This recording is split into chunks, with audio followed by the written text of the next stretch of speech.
Hyderabad Osmania university arts కళాశాల వద్ద BRS మాజీ మంత్రి కేటీఆర్ దిష్టిబొమ్మని దహనం చేశారు.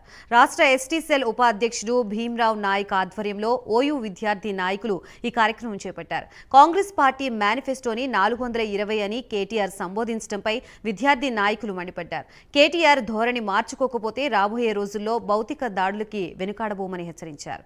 తెలంగాణ ప్రజలకి కేటీఆర్ క్షమాపణ చెప్పాలని డిమాండ్ చేశారు.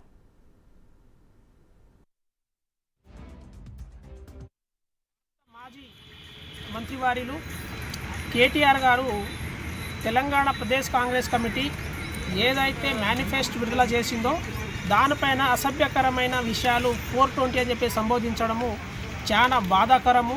ఆయన నైతిక విలువను తనే దిగజార్చుకోవడం అనేది మేము భావిస్తూ ఉన్నాము. మేము ఒకటే తెలియజేసేది, మీరు 9 సంవత్సరాలు అధికారంలో ఉండి కనీసం ఏ ఒక్క కుటుంబానికి నేరుగా లబ్ధి కూర్చే ఏ పథకాలు కూడా పెట్టలేదు. అలా కాకుండా కాంగ్రెస్ పార్టీ మీ పాలన చూసింది, మీ గడిల పాలన చూసింది.